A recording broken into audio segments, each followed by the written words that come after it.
자, 형살 공부 세 번째 시간입니다. 자, 형에 대한 공부. 지난 시간에는 형에 대한 직업성에 대해서 많이 설명을 드렸고요.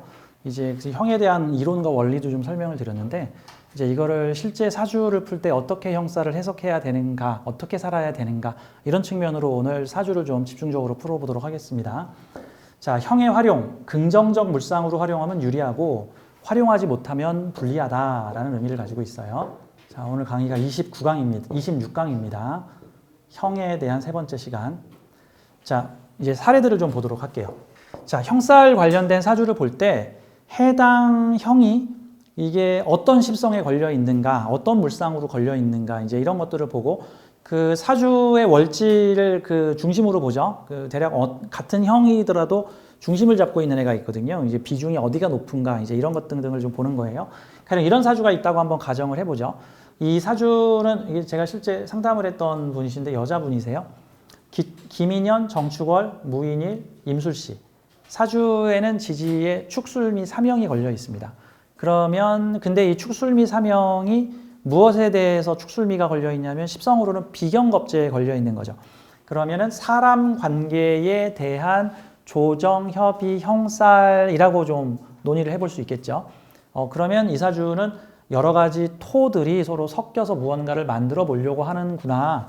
근데 사주를 봤는데 일단은 축월의 무인일주가 인중병화를 정화로 올렸고 여기서도 올라왔고 뭐 여기서도 올라왔고 무슨 느낌이냐면 화를 가진 기운들에서 화를 빼가지고 화가 없는 곳에다가 지금 정화를 올렸으니까 이 화의 기운은 축월의 정화는 일명 조후적 균형을 맞추어주는 일명 조후적 용신도 될 수 있죠. 제가 용신이라는 말은 잘 쓰지 않는데 뭐 의미가 있다 정도로 봐야 되죠. 무슨 의미가 있느냐? 여기 있는 정화가 이렇게 인묘가 되니까 정화가 나쁜 거구나 이렇게 보면은 안 되는 거고, 정화를 필요로 하는 곳에 정화를 여러 요인들에서 갖고 와가지고 정화를 올리고 있는 거죠. 그러니까 꼭 어떤 느낌이에요? 지금 식량이 없어서 다른 건 다 있지만 식량이 없어서 굶고 있는 지역 사람들을 돕기 위해서 다른 지역에서 식량이 좀 남는 여유 있는 지역에서 식량들을 다 불러 모아다가 그 여유 식량을 그 지역에다가 주고 있어. 근데 그곳에는 식량이 자체 생산 안 되기 때문에 보는 족족 소비되고 있어. 그러면 이 축토의 땅은 정화를 생산하거나 유지하는 곳은 아니고 정화를 소비하는 곳인데, 이 정화가 들어옴으로써 이 축토의 땅이 밝아지고 살만한 조후적 환경의 균형이 맞춰지는구나. 그럼 이 사주는 사회의 다양한 인자를 이용하여 이 축토라는 곳에 균형을 잡아주려고 하는 사주구나. 뭐 이런 형태로도 해석을 해볼 수가 있어요. 자, 일단 이분의 직업이 뭐냐 하면은요, 정신과 의사십니다. 근데 정신과도 양방 의사가 아니고 한방 의사세요. 좀 특이하죠? 제가 한방 쪽을 잘 몰랐는데 정신과입니다. 근데 양방이 아니고 한방이세요. 그래서 요즘은 한의학을 전공하신 분들 중에서도 이 정신 관련된 부분들, 그러니까 어떤 면에서 뭐 심리상담, 양방적 처방과 한방, 요즘에는 제가 알기로 한의사분들도 그 양방의 의학 지식을 아주 풍부하게 갖추고 거기다 한방의 그 어떤 동양적 어떤 지혜까지 같이 얹어서 이제 종합적인 치료를 하시는 것 같아요. 이분은 당연히 이제 심리학이라든가 양방적 치료법도 가지고 계시는데 이거를 좀 한의학적이나 한방적 요소의 어떤 그 치료도 같이 하시는 그런 좀 특이하신 분이시죠? 특이하신 분. 그리고 이제 근무하시는 병원이 좀 큰 병원인데 양방과 한방을 같이 협진하는 병원이라고 합니다.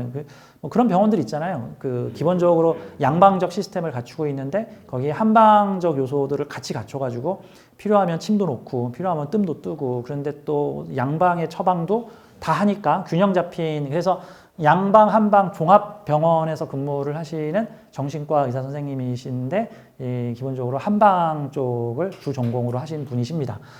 그러면 이 사주 이런 측면으로 이게 그러면 전 사주를 볼 때 지금 김인현생이니까 지금 40대 중후반이시잖아요. 그러면 현재 이 사람이 사주를 잘 활용하고 있는가 있지 않는가라고 봤을 때 이렇게 사람 간의 조정 관계를 해주는 사주다. 그러면 내 안에는 술토도 있고 축토도 있고 미토도 있는데 이 축술미 사명으로 이 사람 이런 사람 저런 사람 이런 사람들을 협의하고 조종해주는 일을 한다.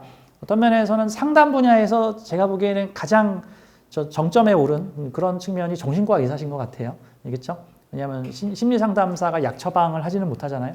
제가 알기로는 외국에서는 심리 상담사가 약 처방까지 할 수 있다는데 우리나라는 이제 그 경계선이 좀 강해가지고 심리 상담사는 약 처방을 못하고 반드시 뭐 약사나 의사가 처방을 해야 되고 뭐 이런 느낌이 있더라고요. 이분은 사람 관계 조종하는 분이시다. 뭐 그런 느낌으로 저는 보여집니다. 특히 이런 측면으로 보죠. 그러면 이게 축토, 술토, 미토의 의식과 정신을 다루는 사람인데 그럼 이게 사람들의 정신과 마음이라고 만약에 가정을 해보자면 나는 이 정신과 마음을 받아들이고 재성으로 이렇게 끌어오죠. 그러면 이게 뭐야? 나는 사회의 여러 사람들의 마음을 조종하는 사람, 뭐 이렇게도 해석을 할 수가 있죠. 사회의 인성을 조종하는 사람. 물론 이분이 지금 정신과 의사니까 이제 이런 식으로 조종을 하는 건데 이분이 이사주가 꼭 정신과 의사만 해야 되나? 그러지 않을 수도 있죠. 여러 가지 직업으로 대입을 해보자고. 그럼 이사주가 만약에 부동산 중개를 하면 어떤 사람일까? 이 사람의 문서, 요 사람의 문서, 나의 문서 합쳐가지고 요 문서가 필요한 곳에 문서 제공해주는 사주인데 그 문서를 내가 이렇게 자석처럼 정의마으로 전담 마크죠. 자, 합이라는 거는요, 전담 마크의 전담 마크. 그러니까 전용 조종기 같은 거죠. 그럼 이 인성을 전용하는 조종기를 누가 갖고 있어? 내가 갖고 있잖아, 내가. 그러면 나는 사회의 문서를 이리저리 전담해서 조정 협의하는. 그럼 이제 이런 분이 부동산 사무실 내면은 뭐 무슨 지역 경매 사무실 우리 전문, 뭐 무슨 지역 오피스 우리 전문, 무슨 지역 무슨 뭐 공매도로 나온 어떤 물건들은 다 내가 담당. 뭐 이런 형태로 그 사람과의 형충 관계에 관련된 문서들을 내가 전담으로 조종하여 가치를 부여할 수도 있고 가치를 부여하지 못할 수도 있고 뭐 이런 형태로도 볼 수가 있겠죠. 뭐 정신과 의사도 될 수 있고 뭐 부동산이나 무슨 투자 개발사 뭐 이런 형태들도 될 수 있고 뭐 금융 관계된 걸 조종하는 사람일 수도 있고 뭐 정신과 의사인데 만약에 좀 그죠 공부를 잘했으니까 이제 의사고 아주 이런 말하긴 그러지만 조금 그냥 놀면서 했다 좀 설렁설렁 그러면 뭐 그 밑에 있는 다른 다양한 분야에서 일을 하시는 뭐 꼭 병원 의사일 필요 없잖아. 뭐 간호사일 수도 있고 간호조무사일 수도 있고 그냥 상담사일 수도 있고 다양한 분야에서 그 사람들의 마음을 조종하거나 설득하거나 일할 수도 있죠. 만약에 이 사주가 나쁜 마음을 가지면 어떻게 될까? 좀 이게 영혼이 약간 좀 사악한 마음을 가지고 있다. 그럼 이 사주는 어떤 사주냐면은 사람들의 형충을 이용하여 사람들의 마음을 조종할 수 있으니까 그럼 사기도 칠 수 있고 교주도 될 수 있고 그다음에 싸움 난 곳에 소중한 문서를 그냥 내 걸로 갖고 와서 내가 홀랑 먹을 수도 있으니까 망한 사람들 나머지 재산까지도 싹 긁어모으게끔 마지막 투자를 하라고 해서 자기가 갖고 튈 수도 있고 그러니까 이 사주가 나쁜 마음을 가지면 무서운 사람이 되는 거예요. 이게 분쟁을 이용하여 사람들의 마음을 조종하여 그 사람들의 문서나 그 사람들의 생각을 조종하여 나의 이권을 챙기는 사람도 될 수 있죠. 좋은 마음을 가지면 그 정신이 나간 사람들을 정신을 되돌아오게 조종해 줄 수 있는 제극인이 그런 역할이 제극인이잖아. 제극인이 합으로 걸렸잖아. 그러면 전담 제극인 담당자라는 뜻이죠. 근데 이제 제극인적 직업이 거의 전무했던 옛날 조선시대나 전통사회에서는 제극인이 대체로 사기꾼이나 백수나 뭐 이렇게 한량 이런 사람들한테서 주로 발현이 되니까 제극인은 뭐 탐제 괴인이다 해가지고 돈에 눈이 멀어 공부를 안 하고 양심을 버렸다 뭐 이제 이런 식으로 그 안 좋게 설명하는 경우가 많은데 요즘 현대시대 특히 선진국으로 갈수록 4차 산업혁명이나 5차 산업혁명의 시대를 맞이하고 있거든요. 대부분 선진국에는 대기업 본사가 있고 제조 생산은 중진국에 있고 원재료 수급은 후진국에서 하죠. 그렇잖아. 자원, 광물이나 이런 천연가스는 어디 저 석유 이런 건 후진국에서 캐오고 그거 물건 만드는 건 중진국에서 제조 생산하고 그거 기획하고 금융 투자해가지고 협의하고 조절하고 머리 쓰는 건 다 어디서 선진국에 있는 본사에서 하잖아. 그래서 요즘에는 이 제극인을 무슨 탐재괴인으로 해서 뭐 사기꾼이다 이렇게 표현하는 게 아니라 머리 써서 뭔가 사람들의 마음을 조종하여 뭐 생각을 하여 기획을 하는 사람 이런 형태로 볼 수가 있죠. 그 다음에 사주의 특징으로는 비견겁재가 좀 많은 사주잖아요. 비견겁재가 하나, 둘, 셋, 넷, 5개. 뭐 일간을 빼고도 4개나 있는 형태인데 이 비견겁재가 또 막 따로 놀고 있죠. 자, 따로 놀고 있어. 이 사람 저 사람들이 이러자 저러자 요러자 조러자라고 하고 있는데 그럼 이제 관성 어딨나 봐야 돼. 이제 관성 없으면 사주가 아주 어려워지죠. 아주 그렇게 되면 이제 자율 조절이 되는 거고, 관성이 있으면 누군가 완장을 차고 이러자 저러자 하는 사람들을 조종 조율하는 역할을 맡게 되는 건데, 관성이 사회궁에 있으면 나도 사회적 관성의 지시를 받아야 되는 사람이고, 관성이 일주에 있으면 내가 그런 사람들 관리 통제하는 사람이다 라고 볼 수 있죠. 일지의 평관을 가지고 있고, 이 술토하고는 인호술할 수 있고, 이 축토하고는 축인 암합으로 아주 가깝게 내가 챙겨줄 수 있고, 미토하고는 약간 인미기문으로 약간 귀문적 관계도 가질 수 있고, 요거는 일단 뭐 경쟁자들과의 어떤 알력으로도 볼 수 있고, 축토는 내가 돌봐주고 있는 축축한 어두운 마음을 가지고 있는 사람들에게 내가 지금 빛과 희망을 내주고 있잖아요. 요 뒤에 있는 사람은 뭐 동료라고도 볼 수 있고, 약간 뭐 그런 느낌으로도 보겠죠. 이분이 정신과 의사신데, 정신과 의사는 누구한테 가서 상담을 받죠? 다른 정신과 의사한테 가서 상담을 받나? 그러니까 이분이 저한테 1년에 한 번씩 오셔서 상담을 받으세요. 그래서 제가 선생님한테 상담을 받아야 될 것 같은데, 그때, 나도 누군가한테 상담을 받아야 되는데, 그러면서 하소연하시는 게, 자꾸 내가 하는 치료법에 딴지를 거는 인간이 있고, 내가 뭘 한자 그러면 자꾸 날 무시하고 모함하는 사람들이 있어. 그 누구예요, 누구? 이분. 인미기문 치고 있는 분. 인목을 우습게 보거든, 미토는. 미토는 묘목을 최고라고 치죠. 인목을 약간 덜 자란 나무로 보는 거잖아. 그렇죠. 그리고 임술은 누구야? 나하고 같이 그 경영, 재정, 뭔가 금전, 재물과 같이 엮여 있는 분들이죠.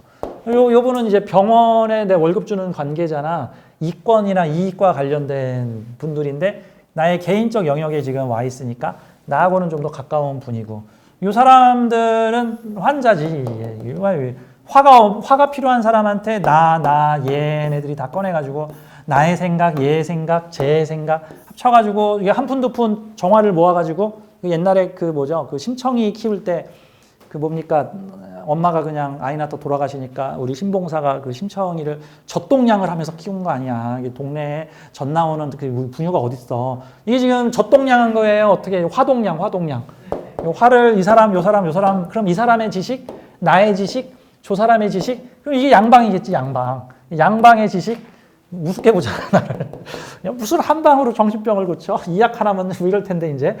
여기는 병원 관계자시고, 요분은 같은 병원에서 일하는데 양방 쪽에 계시는데 나를 좀 삐딱하게 보시는 겁제잖아. 내가 못하는 건 얘네가 잘하고, 얘네가 못하는 건 내가 잘하고. 근데 대장은 난데, 책임자는 난데, 얘네들이 자꾸 날 삐딱하게 보고. 이분은 누구야? 내가 치료를 해야 되는 분인데, 요 미토의 입장에서는 충미충으로 치료를 해버려야 된다는 거고, 축인 암화의 입장에서는 내 편으로 품어가지고 이렇게 잘 돌봐줘서, 이런 지식 저런 지식 젖동량으로 이 축토에 필요한 따뜻한 지식, 정보, 노하우를 제공을 해줘서 이 땅을 따뜻하게 해줘야 된다. 정신과 의사로도 활용을 하고 계시다. 법률 분쟁을 조정하시는 분도 될 수 있고, 상담사도 될 수 있고, 사기쳐가지고 소송 난 사람들한테 돈 뜯어내는 사람도 될 수 있고, 결국 같은 사주지만 다양한 용도로 쓸 수 있다. 그러니까 이제 우리가 사주만 보고 너 사기꾼이지, 아니면 너 의사지, 너 백수지, 너 주변에 맨날 쌈 만나지, 이런 식으로 막 찍으려고 하지 말고, 이 사주의 원리를 보고 지금 무슨 일 하십니까? 무슨 일을 오래 하셨습니까? 이런 거를 좀 봐줘야 돼. 다음 또 하나. 이 사주에 이 축술미 형살이 강한 경우에는요, 나이가 먹어도 직업이 안정되지 못하고 계속해서 그 삶이 일로 갔다 절로 갔다 여기로 갔다 절로 갔다가 불안한 경우들이 많아요. 그 케이스는 일종의 기본적으로 이 형살 사주는 미션 난이도가 높기 때문에 이 미션 난이도에 적응하는데 쉽게 적응하는 영혼들도 있고, 적응을 매우 어려워하는 영혼들도 있고, 적응하다 못해서 도망 다니는 사람들도 있어. 그러면 적응을 못했거나 도망 다니는 경우가 형살 직업을 갖지 못하고 주로 형살의 피해자 역할로 많이 당하고 있거나, 나 그냥 좋은 남자 만나서 그냥 생활비 받아서 그냥 쉽게 살래 했는데 시댁하고 싸우고, 시누이랑 싸우고, 하숙집 주인하고 싸우고, 남편하고 분쟁 벌어지고, 약간 이럴 가능성도 있다 같은 거죠. 그러니까 만약에 이런 사주가 있으면, 만약에 10대 때 이런 사주가 왔는데 벌써부터 학교에서 내가 아이들 문제 터지면 내가 다 조절해주고 다니고 있어요. 해결사예요. 이러면 형사를 벌써부터 잘 적응하셨군요가 되는 거고, 애들이 날 미워하고 싫어해서 제가 못 어울려요. 학교를 다니기가 싫어요. 애들이 너무 싫어요. 그러면 현재 형사를 적응하지 못해서 튕겨 나갔거나 형살의 상처를 입고 있는 단계. 그러면 일단 뒤로 물러나서 잠깐 그 안정을 취한 다음에 다시 재도전해야 되는 거죠. 꼭 그런 느낌이 있죠. 그 독수리 둥지에 새끼 독수리를 낳고 나면은 어미가 일정한 시점 때까지는 부양을 하다가 독수리들이 크면 일부러 둥지 밖으로 밀어낸답니다. 대왕 어른 독수리가. 그러면 어떤 애는 밖으로 밀어 던졌더니 푸드덕하고 날아가고 어떤 애는 저기 그 동물의 왕국에 나오더라고요. 밑으로 떨어져가지고 푸드덕거리고 이렇게 막 땅을 기어다니는 애들이. 근데 이제 그러면 다른 육식 동물들한테 독수리가 잡혀먹을 수도 있잖아요. 아직 새끼인데. 이게 그 어른 독수리가 위에서 이렇게 지켜본대요. 제가 나나 안 나나. 근데 그거 도와주면 안 되니까 안 도와주고 막 가끔 막 다른 짐승이 와서 새끼 독수리를 막 채가고 하는 모습들까지도 나오더라고요. 약육강식 같은. 그러니까 사실 같은 사주라도 이 사주를 적응하는 사람도 있고 적응하지 못하는 사람도 있고 좀 시간이 걸려서 적응하는 사람들도 있고 좀 그런데 가장 안 좋은 방법은 회피하는 거죠. 회피를 해버리면 아까도 말했지만 형살 총량 법칙이 있어서 내가 그냥 절에 들어가서 기도를 하면 괜찮을까요? 절에서 형살이 나겠죠. 절에서 뭐 아궁이가 자꾸 고장나고 자꾸 스님들이 자꾸 이래다 저래라고 자꾸 일정표가 바뀌고 뭐 이런 형태들이 나타날 수 있으니까 이 사주는 기본적으로 내 사주의 운명이 형살을 조절하는 법을 배우라라는 미션을 써가지고 와서 내가 형살 조정하는 일을 하고 있구나. 해당 미션을 처음 수행하는 영혼들도 있고 이런 미션을 전생에서도 여러 번 수행했던 처음 수행할 땐 어려웠겠지. 근데 여러 번 수행을 하고 나서는 익숙해진 영혼들도 있겠죠. 저는 좀 그런 좀 4차원적 관점, 영성학적 관점으로 보자면 기본적으로 형살 조종자의 역할인데 익숙한 영혼도 있고 익숙하지 않은 영혼들도 있기 때문에 같은 사주라도 개인차가 날 수 있다. 그러니까 모든 사주를 다 똑같이 봐서 이렇게 되면 소송송사에 휘말리고 뭐 남편 복이 없고 사람 복이 없으며 맨날 감옥에 간다. 뭐 아니면 몸이 아프고 병치레를 치른다. 라고만 볼 수는 없는 겁니다. 다음에 아까도 말했지만 환자 사주하고 의사 사주하고 거의 비슷하다 그랬잖아요. 그러면 보통 본인이 의사를 하면은 보통 환자 역할 잘 안 합니다. 나에게 벌어질 환자들이 내 손님으로 나타나거든. 안 그러면 내가 환자가 될 수도 있는 거지만. 그럼 이런 사주가 사람들의 정신을 조종해주는 사람이자 이 형충하고 있는 사람들을 조종해주는 형태라면 직업물상이 괜찮으면 본인 건강할 거고 본인 가정에 별일 없을 거고 다만 직장 조직에서 계속 이러자 저러자 하는 사람들이 계속 생겨나는 부분만 감안을 한다면 직업 선택을 매우 잘하신 케이스다. 라고 볼 수가 있겠죠. 근데 이 직업 선택도 뭔가 본능에 이끌려 나도 원래 그러려고 한 게 아닌데 어쩌다 보니 그런 쪽으로 내 운명이 흘러갔네요 하시는 분들도 계시고 아니면 강한 어떤 카르마에 의해서 난 반드시 이걸 할 거야 하면서 그쪽으로 가시는 경우도 있는데 제 생각에는 이 직업 선택도 어떤 측면에서는 카르마적 요인이 되게 강하다라고 생각해요. 전생에 금전재물이나 돈과 관련해서 되게 결핍된 상황을 경험을 했다면 이번 생에서는 태어나자마자 아이가 돈 용돈 주세요 돈 없으면 죽을 것 같아 돈 없으면 불행해요 왜 그런지 모르겠는데 돈이 없으면 불안해요 돈을 이만큼 쌓아놔야 돼요. 이거는 보통은 전생의 기억이나 어떤 내 무의식 속의 경험들이 이번 생에서 너 이번 생에는 열심히 살아야 돼 너 이렇게 살면 안 돼 너 부지런히 살아서 돈 많이 버는 직업 가서 성공을 해야 돼 이런 거를 이끄는 그런 요소가 아니지 않나 싶어. 나는 지난 시간에도 말을 했지만 학교를 자퇴하고 왜 학교를 가야 돼요? 왜 공부를 해야 돼요? 왜 취업을 해야 돼요? 직장 다니기 싫은데요? 내가 왜 그래야 돼요? 하는 이미 도사가 돼서 태어나신 분들 같은 경우는 이미 전생이나 직전 여러 번의 생에서 이미 결핍을 다 해소한 사람들일 가능성이 높아. 이 결핍을 해소했는데 조금 남아있는 게 있어서 또 태어났겠지. 근데 이게 남아있는 에너지가 강하지가 않으니까 이게 특정 시기까지 뭐 기다려야 될 수도 있겠지만 어떤 학창시절에 어떤 의욕이 나지 않는 사람들도 일부 있구나. 그런 측면입니다. 자, 두 번째 사주를 한번 보도록 할게요. 손해사정인. 아까 전에 그 보험사 얘기할 때 보험사에서 1차적으로 사건 해결을 위해서 만나는 사람들이 보험하시는 영업사원들인데 보통 이제 쉽게 해결이 안 되면 보험사에서는 서로 계약을 맺고 있는 손해사정인 회사에 일을 넘기게 되고 그럼 손해사정인들이 와서 전문가가 와서 이 피해액을 확인해보고 당신은 얼마를 물어주면 되고 당신은 얼마를 받으면 되겠다라고 이렇게 중재를 해줍니다. 근데 중재를 받아들이면 사건이 해결이 되고 보험사에서는 보험금을 지급을 하는데 그거 마음에 안 든다, 못하겠다, 받아들이지 않으면 그럼 이제 법원으로 넘어가죠. 이 법원에서도 1차적으로는 중재를 하고 법원의 중재를 받아들이지 않으면 이제 판사가 판결을 내립니다. 보통 그런 형태죠.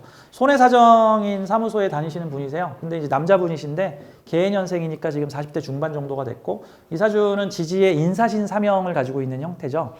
자, 사명을 세 개를 다 가지고 있으면 사명 에너지가 되게 강하게 작동하는 사주라고 볼 수 있어요. 그래서 이게 뭐 형이 그냥 뭐 인사형, 뭐 축술형 이런 거 한 개 정도만 있으면 형이 좀 있구나 아닌 건데 이렇게 뭐 축술 및 사명이나 인사신 사명을 반듯하게 갖춘 사주들 이런 거 한 5, 60개에 한 개 정도 있죠. 이렇게 반듯하게 인사신 축술미를 완벽히 갖춘 사주들은 이런 경우는 형이 아주 많이 발생합니다. 많이 발생해요. 많이 발생하는 거를 직업으로 활용하면 유리한 거고 직업으로 활용하지 않으면 골치가 아픈 거죠. 마치 어느 마을에 개똥이 넘쳐나는 마을이 있어. 그 개똥을 활용하면 개똥을 약으로 만들어 부자 되는 마을이 되는 거고 개똥을 활용하지 못하면 냄새 나가지고 아무도 찾지 않는 망한 마을이 되는 지저분한 마을, 관광지도 못하는 마을, 농사도 못 짓는 마을, 자, 뭐 세균이 번식하는 마을, 뭐 이런 식이 될 수도 있죠. 옛날에 일본의 어떤 다큐멘터리에 보면 일본의 뱀섬 개발에 대한 이야기가 나오는데 일본은 섬이 많잖아요. 어떤 섬에 뱀이 너무너무 넘쳐가지고 농사를 지을 수가 없대. 왜냐하면 사람이 툭 하면은 뱀한테 물리니까. 농사 짓다가 뱀한테 이게 이 섬이 일명 뱀섬인데 그래서 지자체에서 이제 민원이 끊어지지 않으니까 전국에 있는 뱀 사냥꾼들을 불러 모아가지고 그 섬에서 대대적인 이 뱀 사냥을 매년 일정 기간에 했는데 잡아도 뱀이 서식하기 좋은 곳이라서 뱀이 더 많이 폭증을 하더랍니다.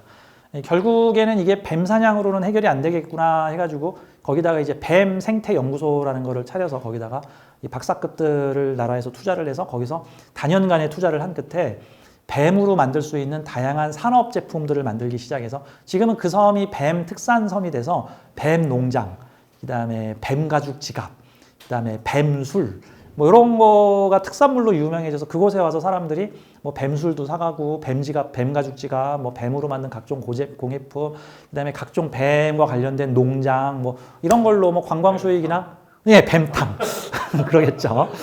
네. 거기서 그걸로 유명해졌다. 그게 일종의 그 섬에 뱀이 끊이지 않으니 나쁜 섬이다가 아니라 그 섬에서 많이 발생되는 것들을 상품화, 활용화했더니 이제 부자가 되었다, 쓸모가 있어졌다, 뭐 이제 그런 느낌이죠. 사주에 형살이 많이 발생하면 그 형살을 직업적으로 또는 생산적으로 이용하는 것이 좋다. 안 그러면은 원치 않는 곳에서 계속 형살이 벌어지네. 여자친구랑 싸우고 부모하고 갈등, 학교 다닐 때 친구랑 문제, 왜 내 주변에선 계속 해서 해결해달라는 문제가 벌어져. 교통사고는 왜 이렇게 잘 일어나고 내가 물건을 사면 왜 이렇게 잘 망가져. 왜 이렇게 잘 고장나. 가끔 보면은요 어떤 분은 어떤 물건을 사면 5년 10년을 써도 안 부서지는 분들이 계시는가 하면 어떤 분은 마이다스의 손을 가지고 있어가지고 그분 손에만 가면 자꾸 고장이 나고 그 일명 찍기라 그래가지고 자동차를 샀는데 왜 나한테는 하자가 있는 자동차가 자꾸 오고 무슨 뭐 워크맨도 우리 때는 막 5년 10년씩 썼는데 왜 내 손에 오면 6개월 만에 고장나고 이런 형태들이 나는데 사주에 형살이 많으면 다소 그런 일들이 벌어질 수 있어요. 전에 저희 사부님 친구 중에 우리 청담 선생님이라고 계시는데 그분이 사주에 사신합형을 더블로 하고 계시는 분이에요. 사신합을 하고 계시는 형살 다발 발생이시죠.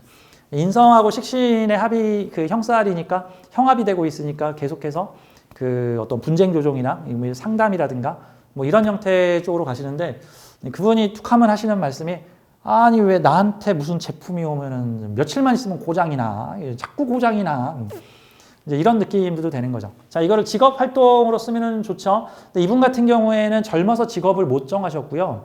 나중에 30대 중반 정도 돼서 그때 이제 아버지의 권유로 그때는 이게 자기 업을 제대로 찾지 못하면은 형살 가진 사주가 자기 업을 찾지 못하면 이곳에 잠깐 있다 다른 데 가고 다른 데 잠깐 있다 다른 데 가고 다른 데 잠깐 있다 하는 안정을 갖지 못하는 왜 직업에서도 안정이 잘 안 벌어지니까 나중에 이제 형살을 잘 활용하는 곳에 가서 30대 중반부에 보험회사에 들어갔다가 여기서 보니까 저 손해사정인 하면 괜찮겠네. 손해사정인 공부를 해가지고 자격증을 따서 지금 손해사정인 회사에서 근무를 하시는 케이스. 그때 막 손해사정인 시험을 보기 직전에 저한테 상담을 하러 오셔서 제가 이거 손해사정인 이거 공부해가지고 이거 하는 게 맞습니까? 라고 하는데 당연히 맞죠. 그 일을 꼭 하십시오. 라고 이제 제안을 했던 케이스입니다.